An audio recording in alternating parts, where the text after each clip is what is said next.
El texto que a continuación se ofrece se corresponde con una serie de extractos del libro titulado La enfermedad como camino, de los autores Thorvald Deflesen y Rüdiger Dahlke.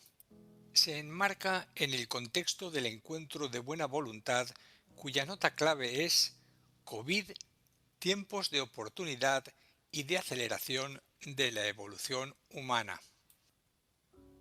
Prólogo. Este libro es incómodo porque arrebata al ser humano el recurso de utilizar la enfermedad a modo de coartada para rehuir problemas pendientes. Nos proponemos demostrar que el enfermo no es víctima inocente de errores de la naturaleza, sino su propio verdugo.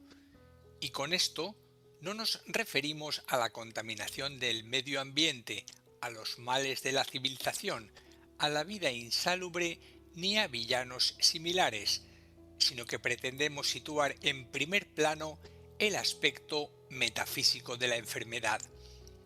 A esta luz, los síntomas se revelan como manifestaciones físicas de conflictos psíquicos y su mensaje puede descubrir el problema de cada paciente. En la primera parte se expone una filosofía de la enfermedad y se dan las claves para su comprensión.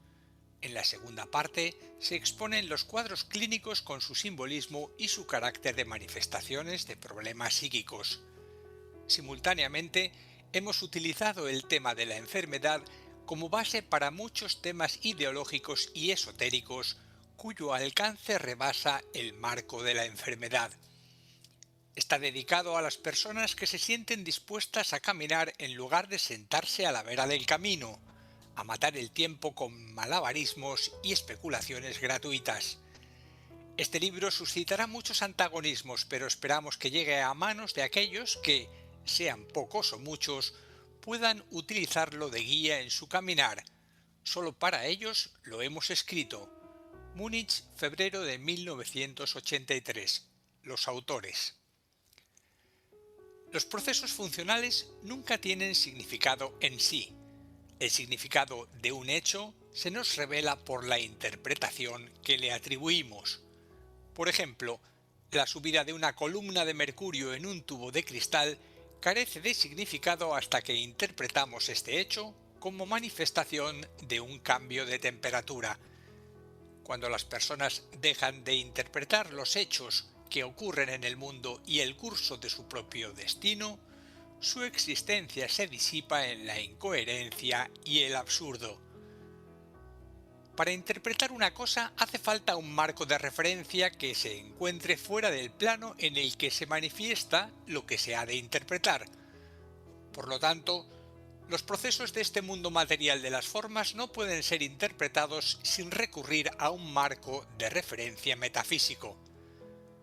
Hasta que el mundo visible de las formas se convierte en alegoría, según Goethe, no adquiere sentido y significado para el ser humano. Del mismo modo que la letra y el número son exponentes de una idea subyacente, todo lo visible, todo lo concreto y funcional es únicamente expresión de una idea y por lo tanto intermediario hacia lo invisible. Tanto en medicina como en el lenguaje popular se habla de las más diversas enfermedades. Esta inexactitud verbal indica claramente la universal incomprensión que sufre el concepto de enfermedad. La enfermedad es una palabra que solo debería tener singular. Decir enfermedades en plural es tanto como decir saludes. Enfermedad y salud son conceptos singulares por cuanto que se refieren a un estado del ser humano y no a órganos o partes del cuerpo, como parece querer indicar el lenguaje habitual. El cuerpo nunca está enfermo ni sano, ya que en él solo se manifiestan las informaciones de la mente. El cuerpo no hace nada por sí mismo. Para comprobarlo baste ver un cadáver. El cuerpo de una persona viva debe su funcionamiento precisamente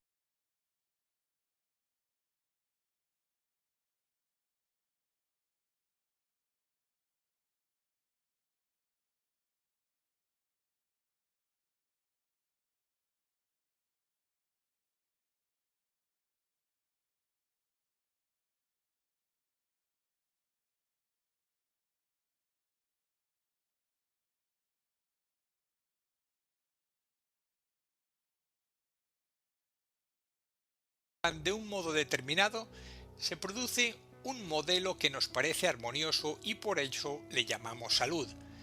Si una de las funciones se perturba, la armonía del conjunto se rompe y entonces hablamos de enfermedad.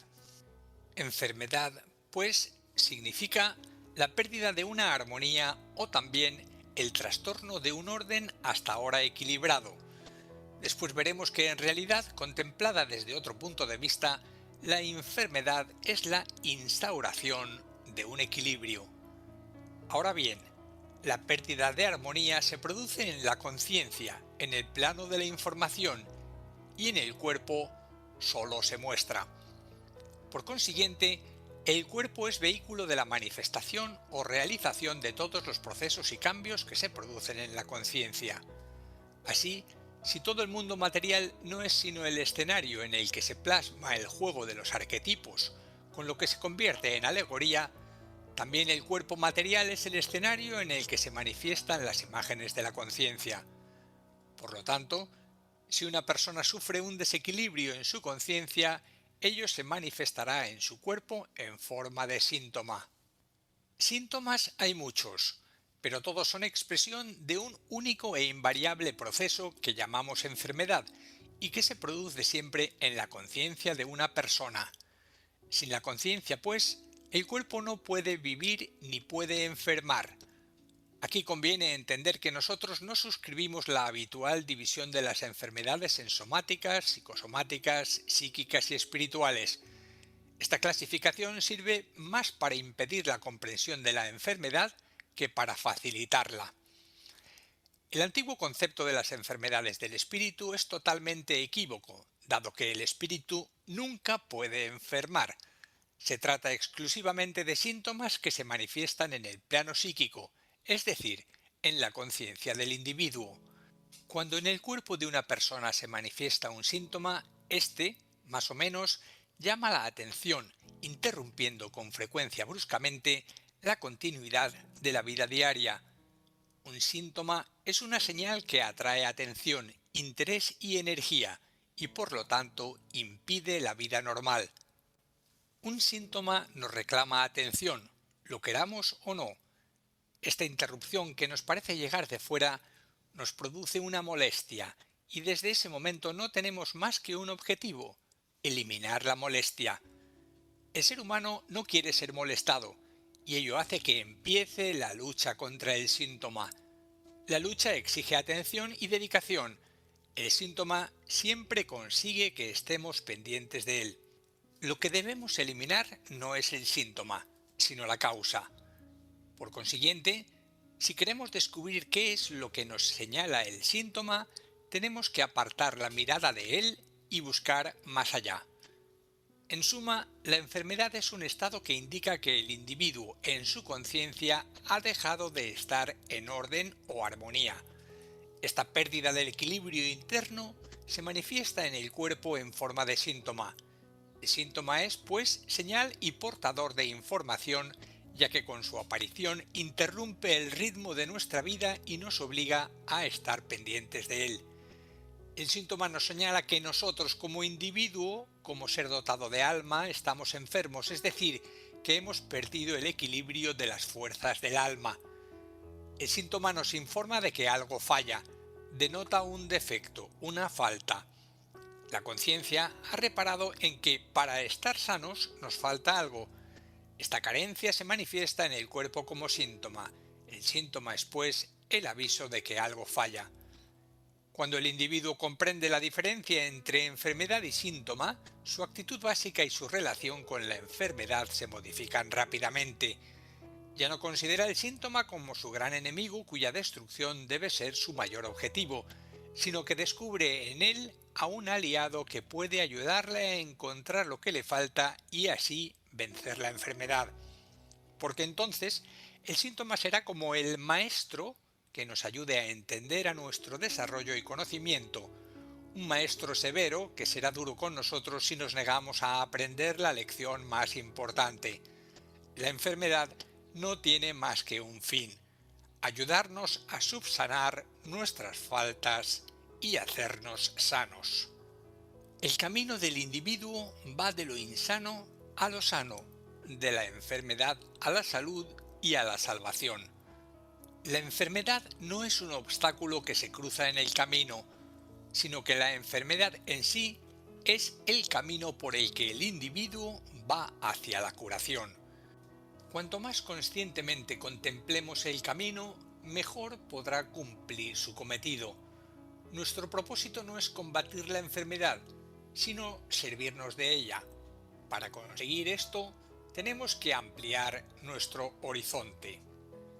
Polaridad y unidad. Creemos que la comprensión de la polaridad es requisito indispensable para seguir los razonamientos que exponemos más adelante. De todos modos, nunca se hace demasiado hincapié en la polaridad, por cuanto que constituye el problema central de nuestra existencia. Al decir yo, el ser humano se separa de todo lo que percibe como ajeno al yo, el tú, y desde este momento el ser humano queda preso en la polaridad. Su yo lo ata al mundo de los contrapuntos que no se cifran solo en el yo y el tú, sino también en lo interno y lo externo, mujer y hombre, bien y mal, verdad y mentira, etc. El ego del individuo le hace imposible percibir, reconocer o imaginar siquiera la unidad o el todo en cualquier forma. La conciencia lo escinde todo en parejas de contrarios que nos plantea un conflicto porque nos obligan a diferenciar y a decidir. Pero con cada no, con cada exclusión, incurrimos en una carencia, y para estar sano hay que estar completo. Tal vez se aprecie ya lo estrechamente ligado que está el tema enfermedad-salud con la polaridad, pero aún podemos ser más categóricos. Enfermedad es polaridad, curación es superación de la polaridad. Más allá de la polaridad en la que nosotros como individuos nos encontramos inmersos, está la unidad, el uno que todo lo abarca, en el que se aunan los contrarios. Este ámbito del ser se llama también el todo, porque todo lo abarca y nada puede existir fuera de esa unidad, de este todo. En la unidad no hay cambio ni transformación ni evolución, porque la unidad no está sometido al tiempo ni al espacio. La unidad, todo, está en reposo permanente, es el ser puro, sin forma ni actividad. Las polaridades son, pues, dos aspectos de una misma realidad que nosotros hemos de contemplar sucesivamente. Por lo tanto, cuál de las dos caras de la medalla veamos en cada momento dependerá del ángulo en el que nos situemos. Solo al observador superficial se aparecen las polaridades como contrarios que se excluyen mutuamente. Si miramos con más atención, veremos que las polaridades juntas forman una unidad, ya que para poder existir dependen una de la otra. La meta y el afán de una conciencia polar es superar su condición de incompleta, determinada por el tiempo, y volver a estar completa, es decir, sana. Todo camino de salvación o camino de curación lleva de la polaridad a la unidad. Este paso es un cambio cualitativo tan radical que la conciencia polar difícilmente puede imaginarlo. Todos los sistemas metafísicos, religiones y escuelas esotéricas enseñan única y exclusivamente este camino de la polaridad a la unidad.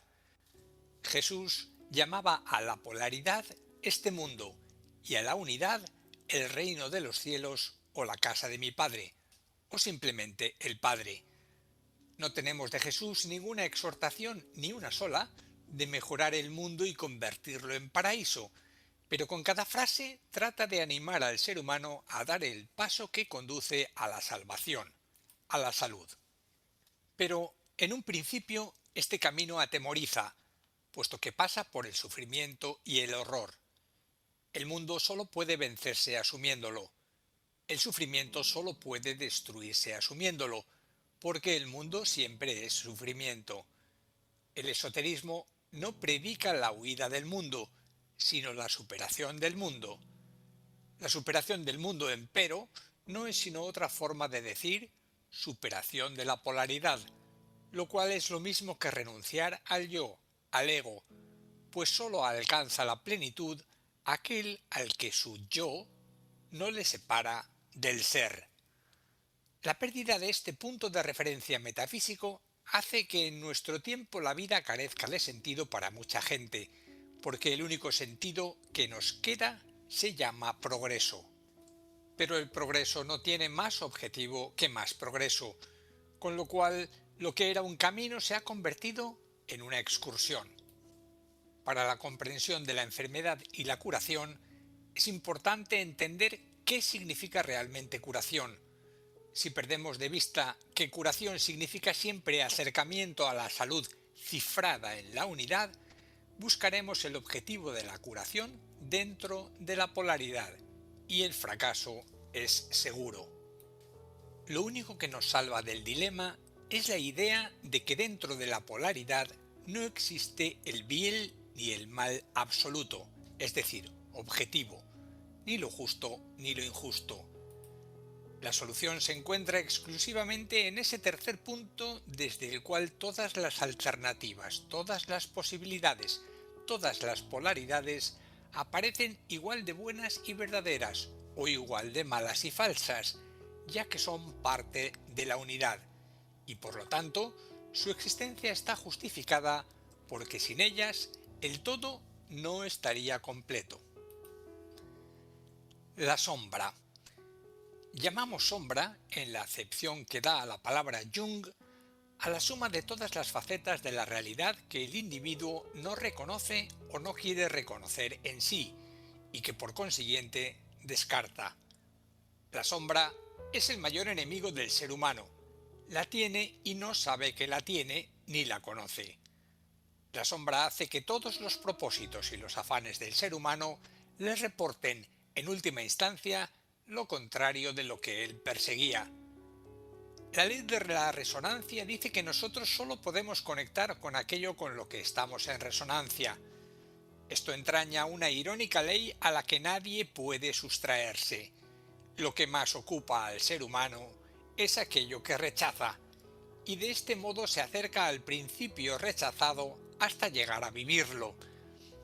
Los campos interesantes e importantes para un ser humano son aquellos que él combate y repudia, porque los echa de menos en su conciencia y le hacen incompleto. A un ser humano solo pueden molestarle los principios del exterior que no ha asumido. En este punto de nuestras consideraciones debe haber quedado claro que no hay un entorno que no nos marque, nos moldee, influya en nosotros o nos haga enfermar. El entorno hace las veces de espejo en el que solo nos vemos a nosotros mismos y también desde luego y muy especialmente a nuestra sombra a la que no podemos ver en nosotros. El que vive en este mundo y no reconoce que todo lo que ve y lo que siente es él mismo, cae en el engaño y en el espejismo. La sinceridad para con uno mismo es una de las más duras exigencias que el hombre puede hacerse. Por ello, desde siempre, el conocimiento de sí mismo es la tarea más importante y más difícil que puede acometer el que busca la verdad. La sombra produce la enfermedad y el encararse con la sombra cura. Esta es la clave para la comprensión de la enfermedad y la curación. Un síntoma siempre es una parte de sombra que se ha introducido en la materia. Por el síntoma se manifiesta aquello que falta al ser humano. Por el síntoma, el ser humano experimenta aquello que no ha querido experimentar conscientemente. El síntoma, valiéndose del cuerpo, reintegra la plenitud al ser humano. Es el principio de complementariedad lo que en última instancia impide que el ser humano deje de estar sano. Si una persona se niega a asumir conscientemente un principio, este principio se introduce en el cuerpo y se manifiesta en forma de síntoma. Entonces, el individuo no tiene más remedio que asumir el principio rechazado. Por lo tanto, el síntoma completa al hombre. Es el sucedáneo físico de aquello que falta en el alma. En resumen, el ser humano, como microcosmos, es réplica del universo y contiene latente en su conciencia la suma de todos los principios del ser. La trayectoria del individuo a través de la polaridad exige realizar con actos concretos estos principios que existen en él en estado latente a fin de asumirlos gradualmente, porque el discernimiento necesita de la polaridad y ésta a su vez constantemente impone en el ser humano la obligación de decidir. Cada decisión divide la polaridad en parte aceptada y polo rechazado. La parte aceptada se traduce en la conducta y es asumida conscientemente. El polo rechazado pasa a la sombra y reclama nuestra atención presentándosenos aparentemente procedente del exterior. Una forma frecuente y específica de esta ley general es la enfermedad, por la cual una parte de la sombra se proyecta en el físico y se manifiesta como síntoma. El síntoma nos obliga a asumir conscientemente el principio rechazado y con ello devuelve el equilibrio al ser humano. El síntoma es la concreción somática de lo que nos falta en la conciencia. El síntoma, al hacer aflorar elementos reprimidos, hace sinceros a los seres humanos. La contemplación es la fórmula mágica para adquirir conocimiento de uno mismo. La contemplación transforma la calidad de lo contemplado, ya que hace la luz, es decir, conocimiento, en la oscuridad.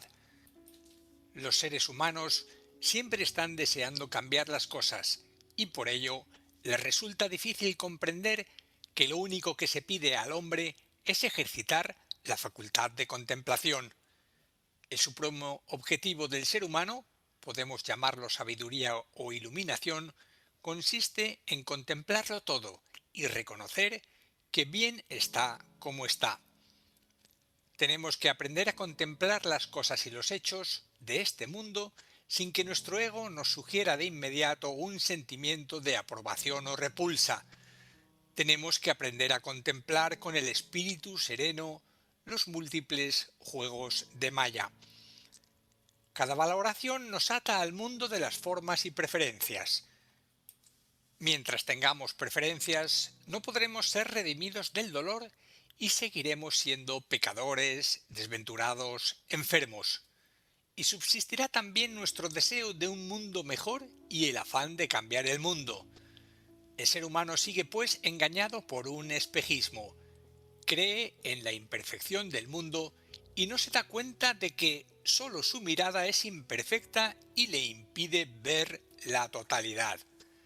Por lo tanto, tenemos que aprender a reconocernos a nosotros mismos en todo y a ejercitar la ecuanimidad, buscar el punto intermedio entre los polos y desde él verlos vibrar. Cuando el ser humano encuentra su propia ley en sí mismo, ésta lo desvincula de todas las demás. La ley más íntima de cada individuo es la obligación de encontrar y realizar su verdadero centro, es decir, unificarse con todo lo que es. El instrumento de unificación de opuestos se llama amor.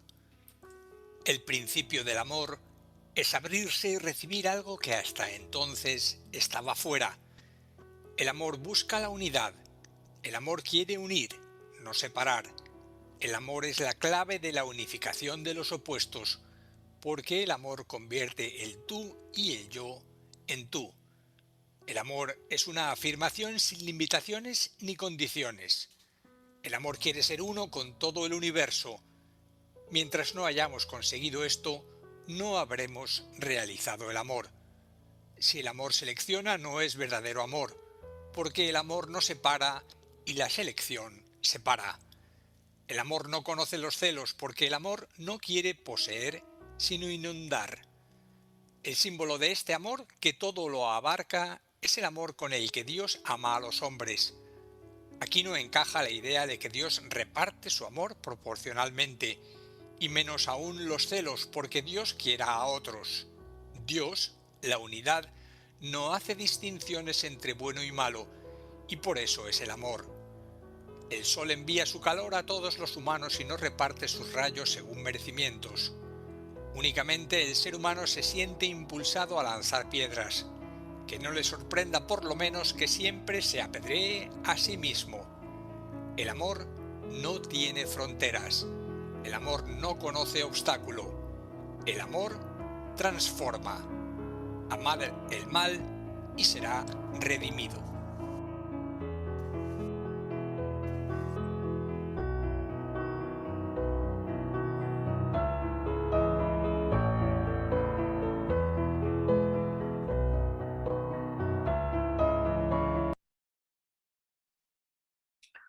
Bien, amigos, muchas gracias, Jesús, por la presentación. Y ahora, como de costumbre, abrimos el turno de palabra. Así que levantáis la mano, clicando en el icono de la mano y formuláis la pregunta.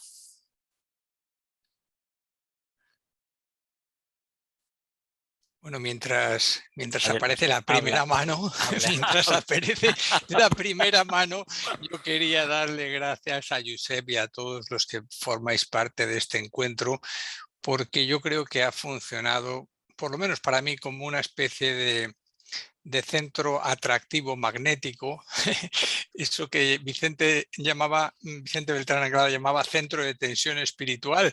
Y yo, como de vez en cuando me despisto, pues Josep me llama y yo le atiendo. Y entonces me veo aquí, pues en esta magnífica oportunidad que yo creo que más allá de las ponencias, de que realmente todas me han resultado muy inspiradoras, pues nos permite hacer una cosa que enlaza con casi con lo último del vídeo, que es contemplar. Y yo creo que aquí estamos haciendo una labor muy hermosa de contemplar. Por eso, bueno, os doy las gracias y nada, os animo a preguntar dudas. Y siento haber leído tan deprisa porque, claro, la selección de un texto que es complicado, es un maravilloso, pero es un texto muy largo y he hecho una labor de síntesis y claro, enlazar unas con otras cosas con otras para que tenga sentido, pues a lo mejor ha sido difícil, pero bueno, yo creo que la intuición aquí hará su labor y lo que no hayamos percibido se habrá percibido desde el corazón. Muy bien. Compañeros, adelante, levantad la mano, formular preguntas. Venga, ¿quién se anima? Nati, adelante. Hola, buenas tardes. Bueno, comentar que me ha encantado la conferencia, Jesús.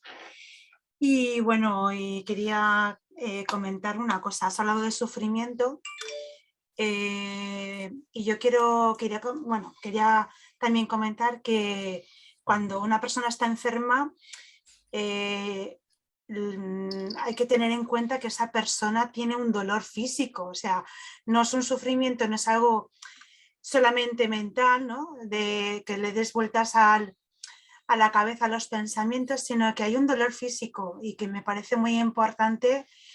Y quería preguntarte, o sea, ¿cómo podemos, porque has hablado de la unificación del amor, pero realmente yo creo que la primera disociación que hacemos es el cuerpo y mente. Entonces, ¿cómo crees tú que podríamos, pues un poco, porque has hablado de esa dualidad, ¿no? Del amor, pero de qué forma podríamos proyectarlo a la unión del cuerpo y la mente? Gracias. Bueno, Nati, te diré lo primero que en realidad ponencia mía no es. Quiero decir que esto es el texto de unos autores que hicieron, yo creo que una labor muy interesante porque es muy esotérica. Ellos nos están indicando que de alguna manera cuando al alma le falta algo, eso se manifiesta en un síntoma y al final se somatiza y aparece la enfermedad en el cuerpo físico. Obviamente el problema es que podríamos decir que la enfermedad es una ausencia de Dios, es una ausencia de la completud a la que estamos llamados. Y entonces en distintos momentos de nuestra vida pues aparecen esos síntomas y nos están diciendo tanto a nivel individual como colectivo que falta algo y tenemos que mirarlo y observarlo. Pero ¿qué es lo que pasa? Que es verdad que nuestro cuerpo físico puede estar muy dolido y estar afectado de una grave dolencia que le impide pues prácticamente realizar todas las cosas todas las actividades de su vida. Bueno, pues, pero ¿y ¿Qué es lo que pasa? Pues que él desde su mente puede estar enfrentando, puede no estar dándose cuenta de cuál es la causa que le ha llevado a él a esa enfermedad. Es verdad que hay muchas personas que están muy lejos de poder llegar a una contemplación, de poder llegar a ese estadio superior que trasciende más allá de la mente y que pueda observar las causas.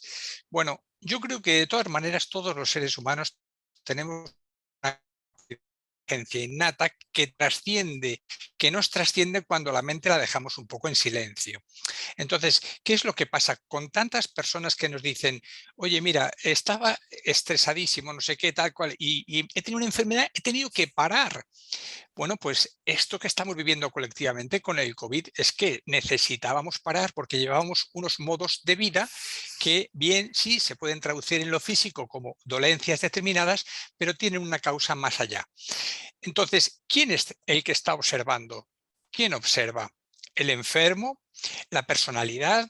¿O podemos llegar a situarnos en un plano que trascienda? Porque esto es lo que nos están diciendo los autores. Trasciende de ese plano mental concreto, ilumina tu mente y que aparezca esa luz que es una luz que nos compenetra a todos, que está en nosotros, que es la propia luz de la inteligencia de la naturaleza, y esa luz que nos indique qué es lo que pasa, qué tengo que mirar. No puedo rechazar el mal, no puedo rechazar la polaridad, tengo que entenderla, tengo que contemplarla. Entonces, el autor nos está diciendo que en realidad no se trata de modelos, de ser más bueno que antes, de hacer cosas. No, porque al final no es implantar un modelo por otro, es que el amor está por encima de la concepción mental de lo que es el bien y del mal.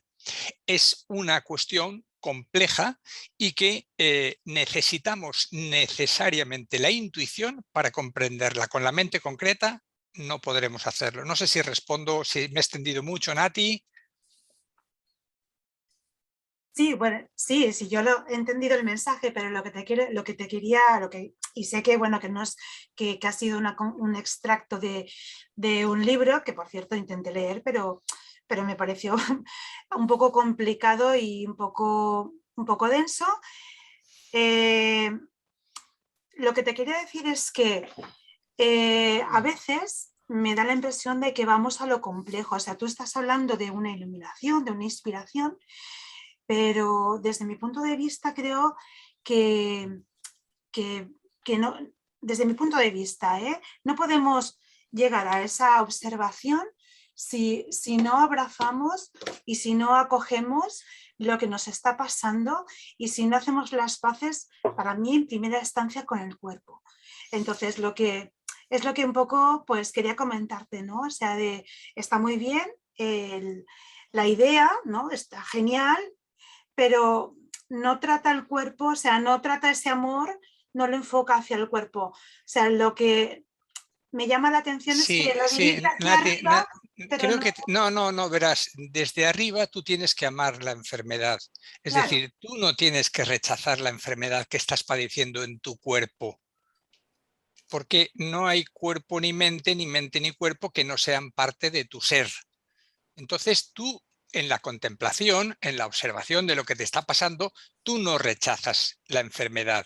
Por eso la enfermedad puede constituirse en sí misma como un camino para ir de lo irreal a lo real. Fijaros, de la enfermedad a la salud. Es otra manera de decir de lo irreal a lo real. Nos estamos completando.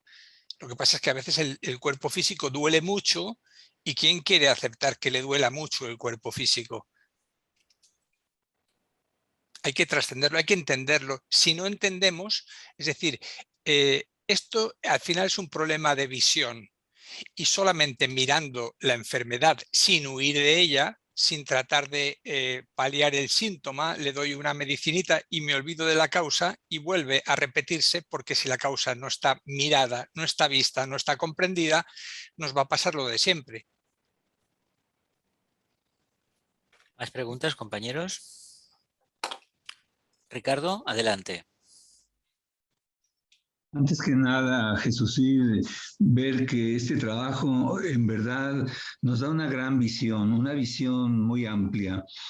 ¿Cómo ver a la enfermedad como una manifestación de la conciencia, porque nos está dando un mensaje.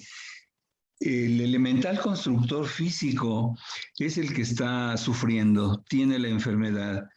Si nos contempláramos y nos reconociéramos como almas, si pudiéramos exteriorizarnos como alma, cada vez que llegue una enfermedad, alguna dolencia de cualquier tipo, lo que estaríamos dándonos cuenta es que es un mensaje, un aviso, porque se ha dicho, lo comentaste muy bien, el espíritu no enferma, enferma el vehículo, el cuerpo, el elemental constructor, pero cuando se va reconociendo, hay que superar esa polaridad que tenemos buscando el gran equilibrio. ¿Cómo? Bueno, pues con la unidad que no tiene tiempo ni espacio, nos contemplabas. Y también reconociendo que si el hombre es una réplica del universo y está ejercitando de alguna manera la contemplación, cuando llega la enfermedad, lo que tiene que hacer es decir, ¿qué tengo que cambiar? ¿Qué tengo que aprender? ¿Qué tengo que modificar en mi modo de actuar, de sentir y de pensar? Porque ese es un llamado.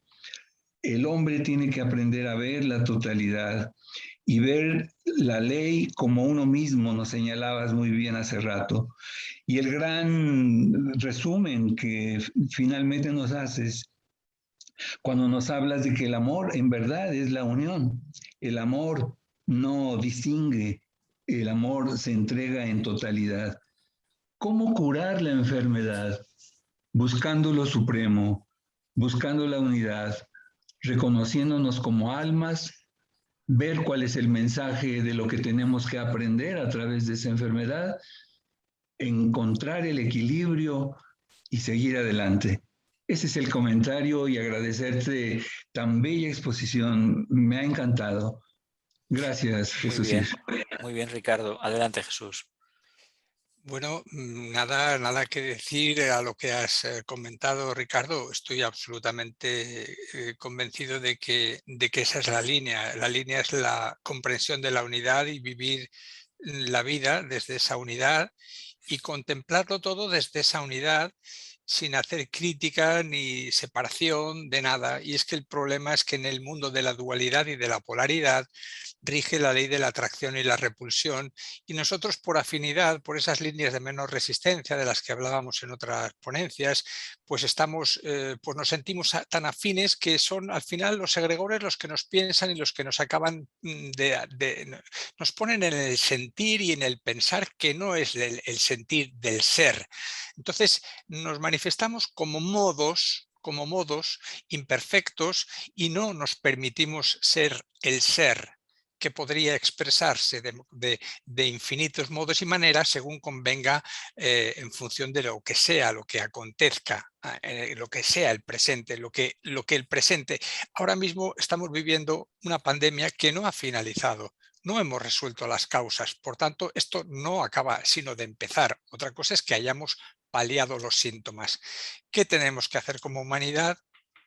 Pues esta es la cuestión. Esta es la cuestión, este es el reto, comprender que mientras no nos unamos y mientras no seamos uno, pues esto pues no va a ningún lado. Reproduciremos los problemas, las situaciones, nuestras dolencias, el mal tremendo que nos hacemos unos a otros, porque al final esto no es una cuestión, digamos, azarosa, esto es una cuestión kármica, colectiva, y es la crisis, la oportunidad extraordinaria que los tiempos nos están trayendo para que de alguna manera el plan del propio Logos planetario se realice en nosotros como raza de los seres humanos que somos, a la que pertenecemos. ¿Más preguntas, compañeros? Adelante. Daniel, adelante. Abre el micro. Ahora. Me llamó la atención, Jesús, muchas gracias por la ponencia que has hecho en tiempo récord junto con Joseph. me llamó poderosamente la atención que desde otra fuente diferente a la de Vicente Beltrán Anglada, habla de superar la enfermedad cuando se superan los pares de opuesto o la dualidad. Y se hace desde el nivel del amor o el nivel de la contemplación, que bueno, el nivel del amor es el plano búdico y en el plano búdico está la energía neutra, que es otra forma de explicarlo, ¿no? A veces nos dicen, bueno, todas las enfermedades se curan con amor. Y bueno, hay gente que dice, bueno, es muy lindo eso, pero poco práctico, porque ¿quiénes aman realmente? El Cristo amaba y curaba, y todos los iniciados aman y curan, pero la clave está ahí. Si hubiera más amor en el mundo, tal vez no hubiera tantas pandemias ni tantas enfermedades. Incluso está pronosticado el fin de las enfermedades, pero cuando haya mucha gente que despierte el corazón y pueda amar, ¿no? ¿Cómo lo ves? Pues hombre, yo creo que sí, que el problema es que no vivimos la unidad, es que estamos aprendiendo a vivir la unidad y todo nos indica que ese es el camino y el vivir la separación pues es muy dolorosa. Es que el problema es que el mundo está muy polarizado, pero yo quiero decir una cosa. Porque en estas distinciones que hace la mente concreta, dice, bueno, hay un 50%, un 49%, ¿cuántos serán los porcentajes que necesitamos, etcétera? Pero en realidad hay muchísimo amor. Y lo que se nos está diciendo y el tibetano nos dice es el nuevo grupo de servidores del mundo. En el nuevo grupo de servidores del mundo hay infinito amor que se manifiesta en infinitas formas en todas las áreas de la actividad social humana. Entonces lo que tenemos que hacer es mirar ese amor, apoyar ese amor, contemplar ese amor, pero sabiendo que esto forma parte de la transformación, de la transmutación del propio camino. ¿Es que acaso nosotros hemos tenido el nivel de conciencia que tenemos ahora siempre? No, estamos en un proceso de ganar conciencia, de expansión de la conciencia. Entonces, claro, el problema es que, fijaros, la primera iniciación jerárquica o la tercera, que de alguna manera implica haber trascendido la mente concreta, implica haber trascendido el juicio que hacemos al mundo. Y cuando hacemos un juicio nos estamos sentenciando y condenando. Por tanto, el problema es que esto del amor no puede, encajarse o encardinarse en ese concepto del bien y el mal. Y entonces, como el bien es esto, el mal es lo otro. Fijaros, yo me acuerdo de hace muchos años, en un encuentro de convivencia de buena voluntad, que un compañero dijo una cosa que llamó la atención, me llamó la atención, y decía, es que esto es un drama, una representación en la que Jesús y los 12 apóstoles, pues todos queremos ser los 12 apóstoles menos Judas. Todos queremos ser Jesús y los apóstoles, pero ninguno Judas. Y resulta que todos somos todos y cada uno de los apóstoles y por supuesto incluido Judas. Es decir, es que el morador del umbral, como antes decía Jesús, es que somos nosotros. Entonces no podemos sino contemplarlo con amor, con compasión, con humildad, con sencillez, con atención soberana para que la luz se haga en nosotros, para que no seamos nosotros los que estemos impidiendo el normal y natural desenvolvimiento de los planes de Dios, que es la evolución.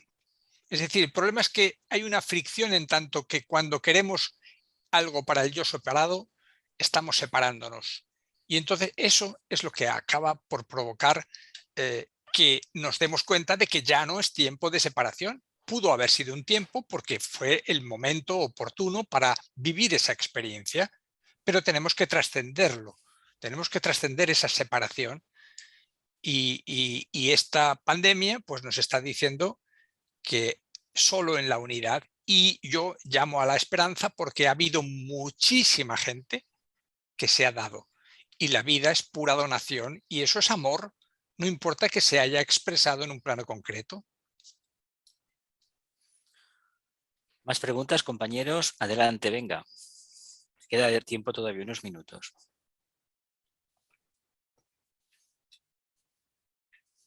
Eduardo, ¿quieres preguntar? Carmen. Tan solo quería comentar Josep, adelante. quería comentar que el libro de la enfermedad como camino, sobre el que ha hecho el trabajo Jesús, está disponible ya en la web de participantes, ¿eh? O sea, se puede descargar en formato PDF, en formato EPUB o en formato móvil. O sea, y también está ya disponible también el vídeo para verlo con más tranquilidad, ¿eh? Muy bien. Albert. Sí, bueno, quería hacer un poco una reflexión. Me ha gustado mucho la ponencia y estoy básicamente de acuerdo con el concepto que plantea. De todas formas, y un poco también al hilo de lo que ha dicho Daniel, a mí me parece que para llegar, digamos, a la liquidación del famoso dualismo, polaridad, llámesele como quiera, esto requiere llegar prácticamente ya a la próxima dimensión. Es decir, resumiendo, me parece muy válido el argumento, pero no válido para un solo ciclo de vida. O sea, se requieren muchas vidas para eso, a mi modo de ver. Albert, bueno, vamos a ver, permíteme que te dé un abrazo, pero que te diga que no. Y verás, te voy a decir por qué. Porque lo único que nos tiene que importar es este momento presente. Es este aquí y ahora. Es que tenemos que darle toda nuestra atención, nuestro abrazo, nuestro amor a este pequeño instante que tenemos ante nosotros. Porque ¿quién realiza esa otra conjetura, esa otra elucubración? ¿Quién? Es la mente concreta y el alma ya está en su plano realizada. Entonces, la cuestión es que tenemos esa diatriba, y yo lo he escuchado en muchos círculos teosóficos que dicen, bueno, pues para la próxima reencarnación vamos ganando karma. Bueno, eso son bobadas. Lo que hay que hacer es amar, punto. Y lo que hay que hacer es amar de manera incondicional, aprender a que tengo que prestar toda mi atención a este momento sencillo que es el que la vida, con mayúscula, me está presentando para que yo no lo rechace, para que yo no huya. No importa que tenga cosas buenas o que tenga cosas malas, porque también nos decían estos autores que lo que está es exactamente lo que debe de estar. Entonces, no nos preocupe eso, porque cuando decimos en una sola vida no se hace, ¿qué más da? Pero si es que eso no existe, las próximas vidas no existen, existe en este momento presente. Esto nos lo tenemos que traer a la mente porque es la única manera de que amemos incondicionalmente el presente, de que no nos estemos escapando por una tangente que ya se llama futuro, que es una idea de la mente. Entonces, yo quiero decir, no nos preocupe ese futuro, porque eso forma parte de los resultados que está queriendo la personalidad. La personalidad quiere algo para sí misma, que es estar ya iniciada. Olvidémonos de eso.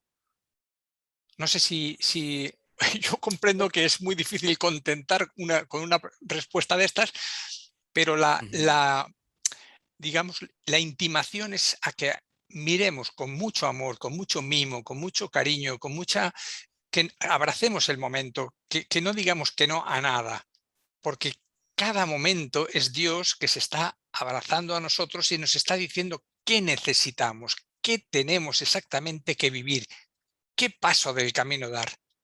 Muy bien, Eduardo, adelante. Y bueno, yo quería aportar un nuevo matiz, no sé si iría más la cosa. En cierto modo, una reflexión sobre el envejecimiento. Somos eternos desde el espíritu, pero tenemos una fecha de caducidad desde el cuerpo, ¿no? Entonces, inexorablemente, de una forma u otra, la retirada de los vehículos y de la muerte o del cuerpo físico tiene que ser a través de un proceso de descomposición celular y de todos los niveles, incluso de los chakras, prefiero físicos, que se llama muerte y se llama envejecimiento y se llama enfermedad. Luego la enfermedad es como si nosotros, voy a decir una barbaridad, pero bueno, como la hoja seca o como si fuéramos basura, al final acabamos descomponiéndonos, lo que todos somos, es decir, nuestro vehículo se va. Entonces quiere decir que en definitiva es la escuela de aprendizaje y luego nos descomponemos, aunque sigamos otros niveles vivos, ¿no? Y quiero decir que ese aspecto también de llegar a tener mayor sabiduría y mayor conocimiento en ese envejecimiento también es gracias a la enfermedad, porque la persona que a lo mejor ha llegado a vivir más años, pues también ha podido tener más sabiduría y trascender más la enfermedad o vivirla como camino. Eso es lo que yo quería decir como reflexión. No sé si, como siempre, he dicho muchas cosas a la vez. Vamos. Venga, gracias. Gracias a ti, Eduardo. Ángela, adelante. Hola, quería decir que la importancia de atender el momento presente, que coincido con todo lo que han aportado, que para mí atender el momento presente es abrir el corazón a la situación que estamos viviendo. A ver, esta situación, como la estoy viendo en este momento, va a depender singularmente de mi personalidad, ¿no? ¿Cómo juzgar ese mirar? Para mí es solo atender el momento presente, es tratar de no juzgarlo. Y en relación con la enfermedad, creo que hay muchos caminos para ver la enfermedad. Por ejemplo, si lo vemos desde el amor y desde el amor al cambio, posiblemente la enfermedad haya surgido para que miremos nuestro vivir o nuestras circunstancias de otra manera. También lo puedo ver desde el karma. ¿Qué estoy curando? ¿O qué estoy haciendo que cure? Porque no solo la enfermedad a veces es para la personalidad, a veces es para una ayuda al mundo, porque en los últimos momentos puede que nuestra alma haya elegido hacer un aporte a la humanidad, enfermando el cuerpo, y de esta manera... Vamos con concisión, que queda poco tiempo. Y que sería eso, gestionar la enfermedad de otra manera. Pues nada más. Muchas gracias. Gracias a ti, Ángela. Carmen, adelante. Bueno, gracias, brevemente. Cortito. Sí, cortito. Este libro hace años que lo leí y lo tendré que volver a leer porque vaya pasada todo lo que dice, ¿no? Y bueno, simplemente decir que esta ponencia es para volver a escuchar y son cosas para volver a reflexionar y a sentir, porque has hablado de la superación de las polaridades y la entrada en... Yo creo que en otro nivel de conciencia, y ese nivel de conciencia no tenemos las enfermedades que nos aquejaban porque simplemente ya no nos corresponden, tendremos otras cosas, ¿no? Según nuestro nivel de conciencia es la enfermedad. Luego has hablado de la atención y del amor y bueno, es un camino que siempre estaremos desarrollando, más atención, más amor, más escucha. Y bueno, pues agradecer que hayas puesto el énfasis y hayas hecho como un resumen o un compendio de estas ideas que me parecen sumamente importantes no solo para la enfermedad, sino para el camino espiritual y para comprender quiénes realmente somos, ¿no? Así que termino ya, muchas gracias. Nada, gracias, Carmen. Una conclusión final, Jesús. Sí, bueno, pues decir que armonía a través del conflicto. Se puede vivir el conflicto en armonía. Esto nos lo han enseñado y el problema es que Hoy hemos entrado en Escorpio. Tenemos que mirarlo y con mucho amor y sin rechazo y permitiendo que la inteligencia y el amor se expresen en nosotros. Entonces, al final, ¿quién muere? No muere nadie. ¿Quién enferma? No enferma nadie. Veamos que el amor es eterno. Entonces, como eso lo sabemos, pero eso lo sabemos y tenemos que vivirlo y expresarlo. Ese es el reto. Este es un reto. Pues muy bien, gracias compañeros. Ahora haremos el mantra final y nos emplazamos para mañana domingo a las 5 de la tarde, que continuaremos con las 3 presentaciones últimas. Muchas gracias a todos por vuestra asistencia. Adelante con el mantra. Soy un punto de luz dentro de una luz mayor. Soy un hilo de energía amorosa dentro de la corriente de amor divino. Soy una chispa de fuego de sacrificio enfocado dentro de la ardiente voluntad de Dios y así permanezco. Soy un camino por el cual los hombres pueden recorrer. Soy una fuente de fuerza que les permite mantenerse. Soy un rayo de luz alumbrando su camino y así permanezco. Y permaneciendo así, vuelvo y vuelvo por el camino de los hombres.